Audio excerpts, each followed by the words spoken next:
Assalomu alaykum akalar, xudo xolasa mana Qozog'istondan kelgan akalarimiz, mehmonlarimiz. Mana Hoji tog'amga biz chiroyli pichoqlardan tayyorlab berdik, Hoji tog'a. Xizmatlaringiz ma'qulmi? Mana alafanda chiroyli qilib pichoqlarni qilib berganmiz. Mana kim shunaqa ishonchli xizmatlar kerak bo'lsa, Pichoqlari yaxshi, zo'r pichoqlar. ha, pichoqlar zo'r. Kelib olinglar. Qanday pichoq kerak, sonday bor.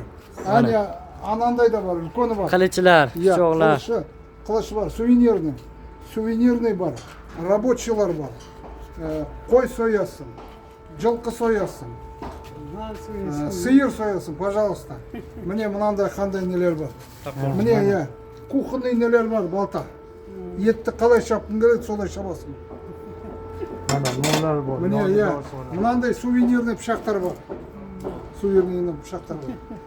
Bарлығысы качестволары өте зор качестволар. Pichoq bu. Ya, zor pichoqlar.